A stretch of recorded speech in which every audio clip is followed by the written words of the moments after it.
Once again welcome back. एक बार फिर से तमाम देखने वालों को कहते हैं खुशामदीद और रमज़ान की तमाम देखने वालों को ढेरों मुबारकबादें। और आज डिस्कशन का आगाज़ जो मैंने शो पे किया था वो मैं थोड़ी सी इमोशनल हो गई थी, बल्कि हकीकत जो है वो बयान करना बहुत ज़रूरी है क्योंकि जमहूरी दौर है ना, तो एटलीस्ट कहने का हक़ तो है हमें। तो मैंने भी कह दिया, आप लोग भी ज़रूर कहें जो आप कहना चाहते हैं। नंबर है 021322708616 तक लाइन्स हैं, आप कॉल कर सकते हैं, बात कर सकते हैं। मुनाफाखोरों पे अशिया खुर्दनोश की जो प्राइजेस बढ़ा दी गई हैं उस पर हम आज डिस्कशन कर रहे हैं। और रमज़ान के हिसाब से शो का फॉर्मेट हमने ये रखा है कि डेफिनेटली ये जो इशूज़ हैं, जो ग्राउंड रियलिटीज़ हैं, उन पे हम ज़रूर बात करेंगे, लेकिन इसके अलावा जो रमज़ान से रिलेटेड हैं, रहमतें बरकतें समेटने का महीना है, तो उसके बारे में भी बात होना बहुत ज़रूरी है। तो इसी पे बात करने के लिए एक बहुत ही खूबसूरत पैनल इस वक्त मेरे साथ मौजूद है। मैं इंट्रोडक्शन कराती चलूँ। एक बहुत ही मोहतरम शख्सियत, बहुत तजर्बा रहा है, बहुत अच्छी गुफ्तगू करते हैं। मेरे साथ मौजूद हैं हाजी मोहम्मद हनीफ तैयब साहब, ये सरपरस्त आला हैं अल मुस्तफ़ा वेलफेयर सोसाइटी के। अस्सलाम वालेकुम। वालेकुम सलाम व रहमतुल्लाहि व बरकातहू। रमज़ान मुबारक और आपको खुशामदीद कहते हैं। अल्लाह ताला पूरे आलम इस्लाम को मुबारक फरमाए, आपको भी मुबारक फरमाए। बहुत शुक्रिया। और इसके साथ ही एक और शख्सियत जिन्हें आप मेरे शोज़ में पहले प्रोग्राम्स में भी देखते रहे हैं, उन अल्फाज में गुफ्तगू करते हैं जो मुझ जैसी शख्सियत को और आप जैसे लोगों को समझ आ सके आसान उर्दू में। तो मेरे साथ मौजूद हैं मौलाना इसहाक मदनी साहब। अस्सलाम वालेकुम। वालेकुम अस्सलाम व रहमतुल्लाहि व बरकातहू। रमज़ान आपको भी मुबारक और वेलकम टू द शो। आपको भी मुबारक, जितने लोग देख रहे हैं सबको मुबारक हमारी तरफ से। जी, और डिस्कशन रहेगी। नंबर मैंने आप लोगों को बताया, एक बार फिर से रिपीट कर दूं, 021322708616 तक लाइन्स हैं, आप कॉल कर सकते हैं, आप SMS भी कर सकते हैं। SMS का तरीका है, अब आप जाएंगे अपने टेक्स्ट मैसेज में EEG लिखेंगे, स्पेस देंगे, अपना SMS टाइप करेंगे, अपना नाम और अपने शहर का नाम लिखकर आप भेज देंगे 8888 पर। आप दोनों ने जो अभी पैकेजेस चले डेफिनेटली देखे होंगे, और जो डिस्कशन भी रही कुछ पोर्शन आपने देखा। अच्छा, जो आपने पोर्शन देखा, हमने इस वक्त आपको कराची और इस्लामाबाद के जो प्राइसेस हैं उनके बारे में बताया। जो कराची के बड़े शहर हैं, कराची के बड़े शहरों में लाहौर का भी नाम आता है, तो लाहौर की तरफ चलते हैं। मोहम्मद उस्मान, वहाँ के ये जो एक नाम रख दिया जाता है ना लोगों को बेवकूफ़ बनाने के लिए, सस्ता बाज़ार, तो देखते हैं कि ये बेवकूफ़ बनाया जा रहा है या हकीकत है। हमारे जो रिपोर्टर हैं मोहम्मद उस्मान लाहौर से, वो वहाँ के एक सस्ता बाज़ार में मौजूद हैं, तो उनसे पूछते हैं कि वो वहाँ पे क्या सिचुएशन देख रहे हैं प्राइसेस की। जी मोहम्मद उस्मान, हमें आगाह कीजिएगा। अस्सलाम वालेकुम। बाजार लगाए हुए हैं लोगों ने, जो है लोगों की सहूलियात को मद्देनजर रखते हुए कि रमज़ान के अंदर जो है, जैसा हम लोगों ने देखा है कि चीज़ों की कीमतें जो है वो यकदम इतनी बुलंदी पर चली जाती हैं कि आम की पहुंच से जो है वो बहुत ज़्यादा दूर हो जाती हैं। उसी के लिए यहाँ पर रमज़ान बाज़ारों का इनेकाद किया गया है। तकरीबन 26 के करीब पूरे सिर्फ लाहौर शहर के अंदर जो है वो रमज़ान बाज़ार लगाए गए हैं, जहाँ पर चीज़ें निस्बतन कंट्रोल रेट पर हैं। लोगों के जो है हुकूमत के मुताबिक ये सस्ता बाज़ार आवाम की रिलीफ के लिए लगाया गया है, ताकि आवाम को जो है वो रिलीफ मिल सके। और रमज़ानों के अंदर जो उनको यकदम चीज़ों की कीमतें बढ़ जाती हैं, महंगाई का तूफान जो एक नया खड़ा होता है उसको कंट्रोल करने के लिए रमज़ान बाज़ार के हवाले से हम लोगों ने पहले भी जो है यहाँ पर चक्कर लगाते रहे हैं। कुछ मिला जुला सा रद्दमल आता रहा है, कुछ लोग जो है उसकी तारीफ करते रहे हैं, कुछ लोग जो है उसके खिलाफ रहे हैं, क्योंकि जाहिर सी बात है कि हर बंदे को पूरी चीज़ नहीं मिलती है। कुछ लोग अगर कीमत के हवाले से बात करेंगे तो वो क्वालिटी की जो है उस हवाले से ख़राब करेंगे, और कुछ लोग अगर क्वालिटी की बात करेंगे तो फिर वो कीमत के हवाले से आएंगे। हम लोग इस वक्त लाहौर जो है इकबाल टाउन के एक रमज़ान बाज़ार के अंदर मौजूद हैं। यहाँ पर कुछ लोगों से बातचीत करेंगे कि वो इस हवाले से क्या कहते हैं, आया इसने रमज़ान बाज़ार ने उनको कोई फ़ायदा वगैरह पहुंचाया भी है या नहीं। अस्सलाम वालेकुम। अस्सलाम वालेकुम। बताइए कि रमज़ान बाज़ार जो है ये लग तो गया है, आपको कोई इसका बेनिफिट हुआ है, कोई फ़ायदा मिला है? नहीं, कोई फायदा नहीं जी, बेनिफिट इधर कर अगे इधर 22 रुपए लगे, अगे 24 रुपए लगे आलू। मतलब 22 रुपए कितने बाहर, वो 22 रुपए लगे, आगे 24 रुपए लगे इनके ही। अच्छा, इन्हीं के अंदर। हाँ जी। क्वालिटी का बाहर 20 रुपए मिल रहे हैं। क्वालिटी का बताइएगा, क्वालिटी कैसी? बाहर आलू 20 रुपए मिल रहे हैं, अच्छे आलू। इधर की क्वालिटी? ये पीछे फटे हुए आलू ने, अच्छा, फटे हुए आलू ने। चलिए, बहुत बहुत शुक्रिया। आप बताइएगा सर, क्या सूरत हाल है, आप लोग इससे मुतमईन है? अभी आए हैं जी, ये देखें, ये आलू लिए, ये 10 रुपए का धनिया है, ये देखें आपके सामने। नहीं, इतना नहीं है सस्ता। खातून भी हमसे भी जानेंगे। अस्सलाम वालेकुम। अस्सलाम वालेकुम। बताइएगा कि यहाँ पर क्या सूरत हाल है? बस ठीक ही है, मतलब सस्ती हैं, महंगी हैं चीजें क्या? नहीं, ये बराबर ही है, ऐसा कोई सस्ता नहीं। और क्वालिटी के हवाले से? बस क्वालिटी ठीक ही है, बेहतर ही है, बेहतर ही है। चलिए ठीक है, बहुत बहुत शुक्रिया। देखा सना, ये बड़ा मिला जुला सा रद्दमल आता है। बाज़े लोग जो हैं वो तारीफ भी करते हैं क्योंकि इसका एक अच्छा पहलू ये है कि एक ही छत के नीचे जहाँ पर सब्जियां मिल जाती हैं वहीं पर आपको फल भी मिल जाते हैं, वहीं पर आपको इफ्तार का सामान भी मिल जाता है, गोश्त मिल जाता है, चिकन मिल जाता है, सारी चीज़ें जो है वो एक ही छत के नीचे मिल जाती हैं। लेकिन इसके बावजूद जो है कुछ लोग जो है वो ये शिकवा भी करते नजर आए हैं कि यहाँ पर जो है वो चीज़ों की कीमतें बाजार की निस्बत बहरहाल मतलब इतना ज़्यादा उसमें फ़र्क जो है वो देखने में नज़र नहीं आया। और अगर कुछ फ़र्क कुछ ना कुछ है भी तो फिर क्वालिटी के हवाले से बात आ जाती है कि क्वालिटी जो है वो निस्बतन सही नहीं है, जो जिसकी लोग जो है वो शिकायत करते नजर आए। लेकिन इसके बावजूद शहर भर में जो है वो रमज़ान बाजार लगे हुए हैं और जो है बहुत से इलाकों के अंदर आवाम को रिलीफ दे भी रहे हैं, क्योंकि ये जो कीमतें हैं ये इलाका टू इलाका वेरी करती हैं। जहाँ पर दुकानों की अगर देखा जाए, ये इस वक्त हम लोग इकबाल टाउन में, तो यहाँ पर जो आम दुकानें हैं वहाँ पर सब्जी वगैरह की कीमतें या फलों की कीमतें ज़्यादा होंगी, जबकि अगर हम लोग अंदरून साइड पर चले जाएँ तो वहाँ पर रेडियो पर जो फल वगैरह मिलेगा या सब्जी वगैरह मिलेगी वो निस्बतन सस्ती होंगी। तो इस तरह से ये इलाका टू इलाका वेरी करते हैं। लेकिन यहाँ पर इसी वजह से जो है वो कुछ लोग जो है वो इसके ज़रूर हक में है कि उनको बाजार की निस्बत सस्ता मिल रहा है, लेकिन इसके बावजूद कुछ लोग जो है इसके खिलाफ भी हैं कि बाजार की निस्बत यहाँ पर चीज़ महंगी है। बहुत शुक्रिया मोहम्मद उस्मान लाहौर से हमें आगाह कर रहे थे। यहाँ पे इकबाल टाउन में जो है वो सस्ता बाजार लगाया गया है, बल्कि काफ़ी आई थिंक 25 या 26 बाजार जो हैं वो पूरे लाहौर में लगाए गए हैं सस्ते बाजार के नाम पे। लोगों का ओपिनियन भी आपने सुना, सस्ता बाजार नए नाम के साथ फ़र्क पड़ता है नामों से, जो मुनाफाखोरी हो रही है लोगों ने जो उस बारे में बताया। बिस्मिल्लाहिर्रहमानिर्रहीम, अस्सलातु वस्सलामु अलैका या सय्यदी या रसूल अल्लाह वसल्लम अलैका या सय्यदी या हबीब अल्लाह। बात दरअसल ये है बहन कि बेसिक डिपेंड करता हुकूमत की अपनी पॉलिसी पर जी, कि हुकूमत की पॉलिसी क्या है। हमारे इस मुल्क का नाम इस्लामी जमहूरिया पाकिस्तान है जी, लेकिन हमारा रवैया आवाम से अच्छा नहीं है। पूरी दुनिया में क्रिसमस के मौके पर चीज़ें सस्ती हो जाती हैं, ट्रैवलिंग वाले प्लेन वाले किराया कम कर देते हैं। ईस्टर हो, क्रिसमस हो, कोई भी इवेंट हो, कोई भी हो, होटलों का किराया कम हो जाता है। स्टोर्स पर बिकने वाली चीज़ें बिलखुसूस खाने पीने की चीज़ें सस्ती हो जाती हैं। खुदा का शुक्र है मुझे एक मैसेज मक्का मुअज़्ज़मा से और एक मैसेज मदीना शरीफ से आया कि वहाँ रमज़ान से पहले जो रेट थे बोर्ड लग गए हैं कि रेट्स अब उससे कुछ कम करके इजीली सबके लिए अवेलेबल कर दिया गया है। बेसिक तो डिपेंड ये करता है कि हुकूमत अगर एक तरफ ये ऐलान करे कि पेट्रोलियम की मसूआत में इतना भाव बढ़ा दिया गया तो पब्लिक को मैसेज जाता है कि हुकूमत को हमारी मुश्किलात से कोई दिलचस्पी नहीं है। सस्ते बाज़ारों का जैसा कि कुछ मोहम्मद उस्मान ने इसकी तरफ तवज्जो दिलाई, कुछ थोड़ी सहूलतें, कुछ थोड़े फ़वाइद होते हैं कि एक चीज़ सब जगह मिल जाती है, हर चीज़ मिल जाती है बिल्कुल, और रिलेटिवली थोड़ा बहुत सस्ता ज़रूर होता है और एटलीस्ट बार्गेनिंग का ऑप्शन भी होता है, बार्गेनिंग का ऑप्शन भी होता है और लोगों को अपने घर के पास मिल जाने से आने जाने के किराए के मामलात में भी कुछ न कुछ फ़र्क पड़ता है। आपने अभी जिक्र किया था हुकूमत की पॉलिसी आपको लगता है पॉलिसी है? पॉलिसी सहूलत देने की नहीं है, सस्ता करने की नहीं है, लोगों को रिलीफ देने की नहीं है, वरना तो वो ज़ाहिर है कि अलल ऐलान इसका करते कि रमज़ान से पहले इन चीज़ों के ये भाव हैं, रमज़ान के दौरान ये भाव जो हैं वो इतने भाव हो जाएंगे और इससे ज़्यादा होंगे तो फिर कोई कार्रवाई होगी, कोई फाइन होगा। खौफ नहीं है तो वो इसलिए जो है क्योंकि शायद हमें भी डंडे की ज़रूरत है, जब तक हमारे सर पे डंडा नहीं होता तो हम लोग भी किसी की सुनते नहीं हैं। आप क्या कहेंगे इस पर मौलाना साहब? बिस्मिल्लाहिर्रहमानिर्रहीम। पहली बात तो ये है कि जहाँ पर हम इस वक्त हुकूमती इदारों को ब्लेम करते हैं वहाँ पे कुछ कसूर इसमें हमारा अपना भी है, और वो इस लिहाज से कि देखिए कि हर इदारे में प्राइस लिस्ट वगैरह बनाई जाती हैं। एक है पॉलिसी होना, एक है प्राइस लिस्ट वगैरह दे दी जाती हैं और ABC कैटेगरीज़ की चीज़ें अनाउंस कर दी जाती हैं, उनके ये रेट्स हैं। पहली बात तो ये कि हम में से कितने लोग हैं कि जो इस बात को जानते हैं कि इस चीज़ के प्राइस कितने हैं।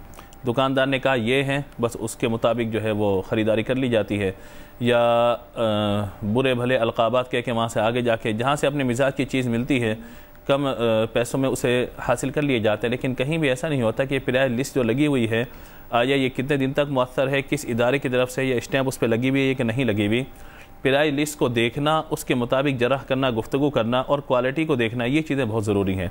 दूसरी बात यह है कि देखिए हुकूमती इदारे अपने तौर पे कुछ ना कुछ ज़ाहिर करते ही हैं, वो हम ही लोगों में से होते हैं, कुछ ना कुछ करते ही हैं, लेकिन हमारा रवैया इस वक्त इतना अजीब हो चुका है अपनी ज़ात के साथ भी कि हम जब जाते हैं किसी चीज़ की ख़रीदारी वगैरह करने के लिए तो वहाँ पर एक तो बस ये होता है कि सबसे पहले मुझे मिल जाए, जल्दी जल्दी ले लें, और कहीं लाइन लगी हुई होती है तो उसके लिए फिर वो परेशानियों का सामना होता है।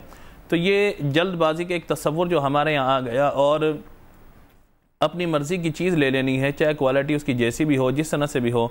मुख्तलिफ़ किस्म के गोश्त फ़रोख्त हो रहे हैं कि जो मुदर सेहत हैं, मुख्तलिफ़ किस्म के फल हैं कि जो यानी यूँ समझिए कि वो आधा फल आपके लिए सही रहेगा, आधा ख़राब हो जाएगा। ये जब भी आपने मैं आपकी बीच में बात कट कर रही हूँ, ये जब भी आपने गोश्त का जिक्र किया, इसके लिए तो बहुत सारी खबरें जो हैं वो लोगों ने सुनी होंगी और यकीनन अगर मौका मिला तो मैं ये जो चीज़ें हो रही हैं इस पर हम ज़रूर बात करेंगे। मतलब इतना ईमान लोगों का ख़राब हो गया है कि चलो एक बार आप इंसान की मजबूरी हो गई या गुर्बत जो है वो आपको हर चीज़ भुला देती है, ये सब लोग कहते हैं। हकीकतन ऐसा नहीं होना चाहिए, इंसान का ईमान इतना मजबूत होना चाहिए कि कोई चीज़ उस पर लाहक ना आ सके। तो एक बार कर लिया, मतलब उनको नींद कैसे आ जाती होगी इस तरह की चीज़ करके, लोगों की ज़िंदगियों से खेल के। कहाँ चले गए हैं हमारे ईमान, क्या सोचते हैं हम, कैसे सुकून लेंगे, फिर हम कहते हैं कि बेसुकूनी है ज़िंदगियों में। असल में इसमें मसला ये है कि हाजी साहब ने इब्तिदान बड़ी अच्छी बात कही कि एक तो हुकूमत की पॉलिसीज़ हैं और उनका लोगों को पता होना। आज मीडिया लोगों को बता रहा है भाई इस तरह करना है, ये करना है, ये करना है। अब लोग ये समझते हैं यार अपने मिजाज का प्रोग्राम नहीं आ रहा, उसको तब्दील कर दिया, और जहाँ पे अपने मिजाज का हंसी मजाक की कोई चीज़ें आ रही हैं उनको देख कर इंजॉय करके अपनी ज़िंदगी गुजार देते हैं। पहली बात तो ये है कि हमें अपने आप पर गौर करना चाहिए कि हमारा बजट क्या है, उस बजट को देखें, उस बजट के लिहाज से जाकर मार्केट में चीज़ों की ख़रीदारी करें। अब वो आमदन कम है, अखरायात बहुत ज़्यादा रमज़ान में बढ़ जाते हैं। मेरे आका अलैहिस्सलातु वस्सलाम का तर्ज़ अमल तो यहाँ तक रहा, सहाबा किराम अलैहिम कहते हैं कि आका अलैहिस्सलातु वस्सलाम चंद तर खजूरों से रोज़ा इफ्तार फरमाते, अगर वो मुयसर ना होती तो खुश्क खजूरें जिन्हें छुआरा कहा जाता है उनसे ये मुयसर ना होता तो पानी से इफ्तार कर लेते।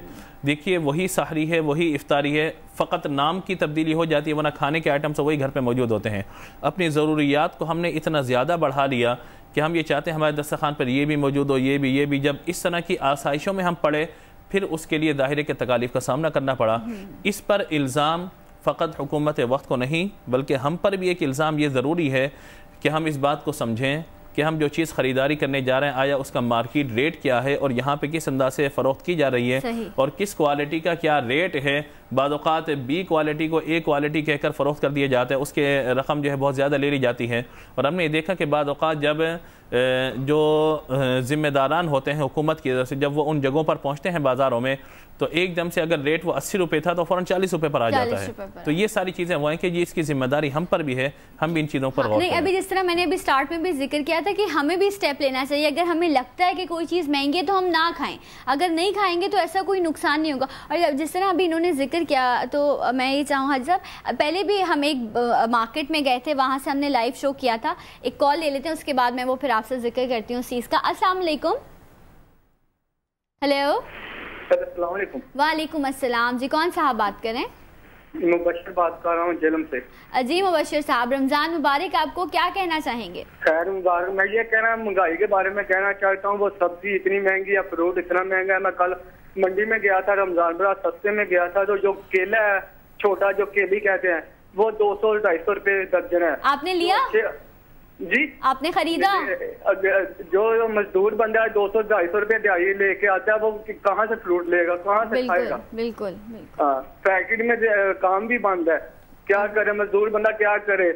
जब मैं वापसी में आया सिर्फ खजूर लेके आया था, तो घर में आके थोड़े पकौड़े बनाए, तो वो मैं घर वालों में बोला मैंने नमक से ही रोजा खोल लिया करो या पानी लेकर रोजा खोल लिया करो। गरीब आदमी क्या करे? हेलो, अल्लाह सब अच्छा करेगा, बस यही दुआ कर सकते हैं। खैर जो आपने अगर खजूर से भी खोला तो ये भी सुन्नत नबवी, आप अल्लाह का शुक्र करें कि ये नेमत भी अल्लाह ने आपको नसीब की और आप सुन्नत को पूरा कर सके। बाकी हालात जो हैं वो अल्लाह बेहतर करेगा। कुछ और कोई सवाल करना चाहेंगे आप मौलाना साहब से? मैं सवाल करना चाहता हूँ ये, तो जो सुबह मतलब मेरी नज़र कमज़ोर है उसके बारे में मुझे कोई ऐसा कोई मुझे सोर्स वगैरह बता दें। ठीक है, ओके। तो सवाल वगैरह मेरे पास अभी नहीं करूँगा, फिर करूँगा दोबारा। बहुत शुक्रिया, अपना बहुत ख्याल रखिएगा, थैंक यू सो मच। और पहले इनके सवाल का जो है ये अपनी नज़र के बारे में कुछ पूछ रहे हैं, अगर आप बताना चाहें कि बेहतर हो सके। कि जितना भी ज़्यादा अगर वो दुरूद शरीफ पढ़ कर अपनी नज़रों पर दम करेंगे यकीनन इससे उनको फ़ायदा होगा, लेकिन इसके साथ साथ इलाज कराना भी ज़रूरी है। इलाज की तरफ भी तवज्जो फरमाएं। कुछ छोटी मोटी चीज़ें ऐसी होती हैं कि जिसकी वजह से वो नज़र ख़राब हो जाती है। मिसाल के तौर पर अगर किसी के 1.5 नंबर आ गए हैं और वो चेक नहीं कराएगा तो कुछ अरसे बाद वो 2.5 हो जाएंगे, फिर 3 हो जाएंगे। तो दुरूद शरीफ भी पढ़ें तो इंशाल्लाह उसका भी यकीनन फैज़ मिलेगा। और जो अभी ये बात कर रहे थे महंगाई की, तो बेसिकली हमें जहन ये बना लेना चाहिए कि जो चीज़ महंगी होकर हमारी रसाई से बाहर हो गई है उसको हम ख़रीदेंगे नहीं, फिर तो इसके बाद आपको कुछ रिलीफ मिलेगा। लेकिन अगर आप महंगाई का शिकवा भी करें और दस्तरखान खूब सजाना भी चाहें तो ज़ाहिर है कि ये दोनों चीज़ें एक साथ तो नहीं हो सकती। नहीं। बाकी जो मैं हुकूमत की बात की तरफ तवज्जो दिला रहा था, उसकी बेसिक वजह यह है कि मिसाल के तौर पर एक आदमी रजब में उम्रे पर जाना चाहता है, उसका टिकट का फेयर कुछ और है। वो जब शाबान में जाना चाहता है तो कुछ और फेयर है। वो रमज़ान शरीफ में जाना चाहता है तो उसका फेयर और हाई है। बिल्कुल, ये तो टोटली हुकूमतों के कंट्रोल में है। It is to be controlled by PIA and Saudi airline, Pakistan और सऊदी एयरलाइन दो को कंट्रोल करना है। उनको अगर हुकूमतें दोनों पाबंद कर दें कि ये रेट जो रजब में होगा वही शाबान में होगा, वो रमज़ान में होगा, आप क्या किसी रमज़ान में जाने वाले को सज़ा दे रहे हैं कि चूँकि आप रमज़ान के मुक़द्दस महीने में जा रहे हैं लिहाजा आपको सज़ा मिलेगी कि आपका किराए में 10,000 रुपये बढ़ा दिया जाएगा। तो हुकूमतों को भी रवैया तब्दील करना चाहिए और हमें भी सादगी की तरफ आना चाहिए कि अगर कोई ज़्यादा आइटम नहीं है तो सिर्फ खजूर से, सिर्फ पानी से, सिर्फ नमक से भी रोज़े को इफ्तारा जा सकता है। और ये जो भी आपने जिक्र किया तो ये जो हज के साथ जो पिछले साल भी आपने सुना ये स्कैंडल का लफ्ज़ जुड़ा था, ये इतना तकलीफ दे था दिल के लिए कि मतलब ये हर किसी की ख्वाहिश होती है कि वो अपनी ज़िंदगी में एक बार उस सादत को नसीब कर सके। हमने उसके साथ भी इस स्कैंडल का लफ्ज़ जोड़ दिया। तो मतलब किस रुख हम जा रहे हैं ये तो बस अल्लाह ही हमें बेहतरी की तरफ लेके जाए। एक कॉलर है, अस्सलाम वालेकुम। हेलो, वालेकुम अस्सलाम, क्या हाल है सिद्रा आपके? ठीक ठाक, आप कैसी हैं सना? मैं ठीक हूँ, अल्लाह का शुक्र। रमज़ान मुबारक, क्या जानना चाहेंगी? बहुत बहुत मुबारक हो रमज़ान जी। और सना तो मैं ना महंगाई के बारे में बात करना चाह रही हूँ। जी बोलो। देखिए इतनी महंगाई हो गई है, लोग क्या करें। मेरे पापा है ना वो भी मजदूर हैं तो वो फल का काम करते हैं। इतने दिनों से घर में बैठे हैं किस लिए कि फल वगैरह की कीमतें बहुत ज्यादा हो गई हैं। अब मजदूर बंदा जाएगा कुछ लेके आएगा तो गरीब बंदे ने तो पेट भर के इफ्तारी तब भी करनी है ना जब वो कुछ लेके आएंगे। तो आप खुद बताएं क्या कह रहे थे, जब हमारे हुक्मरान नहीं ठीक होंगे तो मजदूर बंदे ने पेट भर के कहाँ से इफ्तारी करेगा। सिद्रा बहुत शुक्रिया, थैंक यू सो मच आपकी कॉल का। मैं इस वक्त मंजर आपसे चाहूँगी कि क्या कुछ हम ऐसा आप बता सकते हैं, कुछ हम ऐसा पढ़ें कि हमारी भी रूह की सफाई और जो हमारे सरबराह हैं उनकी भी वो भी कुछ सोच सकें कि आवाम के लिए कुछ बेहतर करना। अब तो मैं चाहती हूँ यही दुआ पढ़े हर इंसान, हर शख्स। असल मामला ये है कि देखिए हम अपनी ज़ात तक तो कर सकते हैं अपने आप की सफाई या क़ल्ब की सफाई, लेकिन अगर हमारे पढ़ने से हुक्मरानों की सफाई हो जाए या बल्कि हम ये जुमला कहें हुक्मरान के क़ुलूब की सफाई हो जाए तो जाहिर है कि ऐसा तो मुमकिन नहीं रहेगा। वरना तो तमाम पूरे मुल्क को हम लगा देते हैं कुछ आयत करीमा के विर्द पर या कोई ऐसे सलामती के विर्द पर कि जो सलामती हर एक को मैसर हो जाए। देखें बहरहाल ये बात तयशुदा है कि जो हुकूमत वक्त है उसकी बहुत बड़ी ज़िम्मेदारी होती है रियासत की कि लोगों को रिलीफ दे। मेरे आका अलैहिस्सलातु वस्सलाम का ये तर्ज़ अमल रहा। देखिए हम अगर बात करते हैं सीरत पाक की तो इससे बहुत ज़्यादा अंदाज़ा होता है, यानी पॉलिसी बनाना। आका अलैहिस्सलातु वस्सलाम का किरदार हर मुसलमान के लिए बल्कि हर शख्स के लिए मशअल राह है। मेरे आका अलैहिस्सलातु वस्सलाम जब मक्के से मदीना मुनव्वरा पहुँचते हैं तो उस वक्त जो मुहाजिरीन हैं वो अंसार के साथ जाकर मिलते हैं तो आका अलैहिस्सलातु वस्सलाम ने फरमाया कि एक अंसारी एक मुहाजिर के साथ अपना ताल्लुक़ कायम कर ले और आपस में उख़्वत और भाईचारे का आका अलैहिस्सलाम ने रिश्ता कायम फरमाया। एक चीज़ तो ये कि तबक़ा हुक्मरान की ज़िम्मेदारी है कि जब हम आका अलैहिस्सलाम की सीरत की बात करते हैं तो एक तो ये कि गरीब और अमीर का फ़र्क इस लिहाज से ख़त्म कर दिया जाए कि किसी को ये एहसास ना हो, जैसे अभी हमारी बहन ने भी कहा, इससे पहले एक भाई की कॉल आई थी कि गरीब आदमी क्या करे। गरीब आदमी कुछ ना करे भाई। पहली बात तो ये कि जो वसाइल उसके पास मुयस्सर है उनकी वो कोशिश करता रहे। घर में बैठ जाना, अगर फल फ्रूट का कोई काम कर रहा है या कोई काम अगर इस बार नहीं चल पा रहा तो ऐसा नहीं कि लाजिम है कि वही काम करे, बल्कि दीगर ज़राए तलाश करे और अपने काम की कोशिश करता रहे। याद रखिए, राज़िक़ हुकूमत वक्त नहीं, राज़िक़ अल्लाह तबारक व तआला ही है। उसने पैदा फरमाया तो वमा मिन दाब्बतिन फिल अर्दि इल्ला अलल्लाहि रिज़्क़ुहा, वही रिज़्क़ का कफ़ील है, उसी ने रिज़्क़ अता फरमाना है। हमें अपने तौर पर इसकी कोशिश करनी है। दूसरी बात यह है कि तबक़ा हुक्मरान के लिए ये बात ज़रूरी है कि वो लोगों को मायूसी में मुब्तला न करे, और ये हमारी भी जिम्मेदारी है कि हम लोगों को किसी राह की तरफ निकालें कि भाई मायूसी इतनी नहीं कि जितनी तरफ आप बढ़ गए कि ज़िंदा रहना ही गोया कि मुश्किल हो गया। ऐसा नहीं है, बल्कि जैसा कि हाजी साहब ने जिक्र फरमाया कि एक तरफ तो महंगाई का रोना रोएं, फिर बाज़ारों से अनवा अक़साम की चीज़ें ख़रीद कर अपने दस्तरखान को सजा दें, मुरक्कब मुसज्जा कर दें, तो दायरे की दोनों चीज़ें मुमकिन नहीं रहती। फेल का तजाद नहीं चल सकता। कौलो फेल का तजाद, अगर हम ऊपर की तरफ जाते हैं तबका हुक्मरान की तरफ, तो मादरत के साथ हमारे अंदर भी कौलो फेल का तजाद मौजूद है। इस चीज़ से हम जब बचेंगे, सीरत पाक को सामने रखें। हज़रत आयशा सिद्दीक़ा रज़ियल्लाहु तआला अन्हा फरमाती हैं कि कई वक्त ऐसे भी गुजरते अहले बैत अतहार पर और असहाब रसूल पर और आका अलैहिस्सलाम के अज़वाज पर के बाद 3 दिन तक सिवाय खजूर और पानी के कुछ हमें मुयस्सर न होता था। हालांकि आका अलैहिस्सलाम चाहते तो खुद हुज़ूर ने फरमाया, मैं चाहूँ तो ये पहाड़ सोने के बनकर मेरे साथ चलें, लेकिन मैं अल्लाह के लिए आजिज़ी इख्तियार करना चाहता हूँ। तो गोया कि एक जुमला है जो आपके और नाजरीन की नज़र कर दूँ कि हमने दुनिया में रहना है, दुनिया ने हमारे अंदर नहीं रहना। यानी हम जो है दुनिया में रहें, लेकिन दुनिया इतनी हमारे अंदर ना आ जाए कि गोया कि ज़िंदा रहना ही मुश्किल हो जाए। दुनियावी इन चीज़ों के बगैर किसी भी चीज़ का अपने आप को इतना आदी न बना लें कि अब वो चीज़ मुयस्सर ना हो तो गोया कि मौत की तरफ बंदा चला जाए। इसी से तवज्जो होनी चाहिए। एक कॉलर शामिल कर लेती हूँ, उसके बाद हम न्यूज़ ब्रेक की तरफ जाएंगे, फिर वापस आएंगे तो शो को कंटिन्यू करेंगे। अस्सलाम वालेकुम। वालेकुम सलाम जी, मोहम्मद हुसैन लाहौर से कर रहा हूँ जी। जी आपको खुशामदीद कहते हैं, रमज़ान मुबारक। क्या जानना चाहेंगे? मैं ये कहना चाह रहा हूँ कि महंगाई कंट्रोल करने का एक बेहतरीन तरीका ये है, बता दीजिए फौरन से। में बोली जो लगती है ना, बोली जो सिस्टम है ये गलत है। रसूलुल्लाह सल्लल्लाहु अलैहि वसल्लम ने एक दूसरे के रेट के ऊपर रेट लगाने को हराम करा दिया है।